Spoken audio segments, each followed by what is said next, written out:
আসসালামু আলাইকুম রহমতুল্লাহ আলহামদুলিল্লাহ। আজকে আমি যে বিষয়টি নিয়ে আলোচনা করব সেটা হলো একজন দিনদার মেয়ের বৈশিষ্ট্য। একজন দিনদার মেয়ের বৈশিষ্ট্য কী কী হতে পারে কোরআন এবং হাদিস নিয়ে যদি রিসার্চ করা হয়, কোরআন এবং হাদিস থেকে যদি বের করার চেষ্টা করা হয়, অনেক হতে পারে। এক একটা হাদিসে এক একটা কোরআনের আয়াতে এক একভাবে বলা হয়েছে। এখন আমি যে হাদিসটি নিয়ে আলোচনা করব, এই হাদিস আল্লাহর রাসূল সাল্লাল্লাহু আলাইহি ওয়াসাল্লাম তিনি বলেছেন একজন দিনদার মেয়ের বৈশিষ্ট্য হলো চারটি। এই চারটি গুণ যদি কোনো মেয়ের ভিতরে থাকে তখন তাকে বলা যায় সে দিনদার।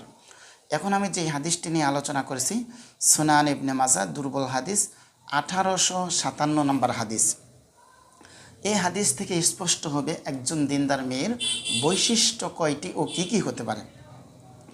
আবু উমামা রাদিয়াল্লাহু তাআলা আনহু থেকে বর্ণিত, নবী করিম সাল্লাল্লাহু আলাইহি ওয়াসাল্লাম বলেন, কোনো মুমিন ব্যক্তি আল্লাহ তাআলার উপর আল্লাহ ভীতির উপর উত্তম যা লাভ করে তা হলো পূর্ণময়ী স্ত্রী। একজন মুমিন ব্যক্তি, একজন পুরুষ মানুষ আল্লাহ ভীতির পর উত্তম যা লাভ করে তা হলো একজন পূর্ণময়ী স্ত্রী, একজন ভালো স্ত্রী। আল্লাহর রাসূল বলেছেন। তাহলে প্রথম গুণ, স্ত্রীর প্রথম গুণটি কি? চারটি গুণের ভিতরে প্রথম গুণ হলো স্বামী তাকে কোনো নির্দেশ দিলে সে তা পালন করে। স্বামী যদি কোনো আদেশ করে তখন সে তা পালন করে। 2 নম্বর ভালো স্ত্রীদের গুণ হলো সে তার দিকে তাকালে তার হাস্যোজ্জ্বল চেহারা ও প্রফুল্লতা তাকে আনন্দিত করে।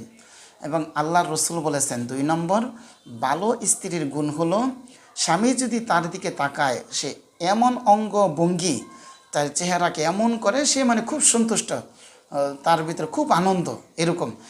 এই হাস্যোজ্জ্বল চেহারা, স্বামীর সাথে মিষ্টি কথা বলা বা হাসি দিয়ে কথা বলা, এই জিনিসটা স্বামী কী করে? স্বামীর অন্তরকে আনন্দিত করে দেয়। এটা হলো 2 নাম্বার গুণ। ভালো স্ত্রীদের গুণ হলো এটা 2 নাম্বার গুণ। 3 নাম্বার গুণ হলো এবং সে তাকে শপথ করে কিছু বললে সে তা পূর্ণ করে। 3 নাম্বার গুণ হলো যে কি, স্বামী যদি তার স্ত্রীকে শপথ করে কোনো কিছু বলে তা পালন করে। যদি বলে যে আমি সকালে তখন বাজারে যাচ্ছি, তা তুমি কিন্তু টাইম মতো নামাজ পড়ে নেবা, আদায় করে নেবা, টাইম মতো নামাজ পড়ে নেবা। টাইম মতো যদি তুমি নামাজ না পড়ো তাহলে আমি দুপুরে ভাত খাবো না বা এটা করবো না। অনেক আছে না যে এরকম করে আর কি।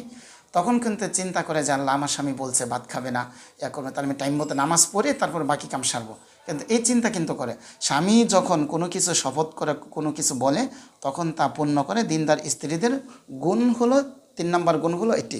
ভালো স্ত্রীদের 4 নম্বর গুণ হলো আর স্বামীর অনুপস্থিতিতে সে তার সম্ভ্রম ও সম্পদের হেফাজত করে।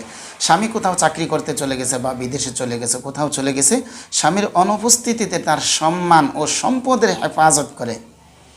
তাহলে দেখা যায় এই হাদিস থেকে আমরা 4টি গুণ, ভালো মেয়েদের 4টি বৈশিষ্ট্য। 1 নাম্বার স্বামী কোনো নির্দেশ দিলে তা পালন করে। 2 নাম্বার স্বামী তার দিকে তাকালে এমন হাস্যোজ্জ্বল চেহারা কথা বলে স্বামীর মনকে আনন্দিত করে দেয়। 3 নাম্বার সে তাকে শপথ করে কোনো কিছু বললে তা পূর্ণ করে। 4 নাম্বার স্বামীর অনুপস্থিতিতে তার সম্মান ও সম্পদের হেফাজত করে।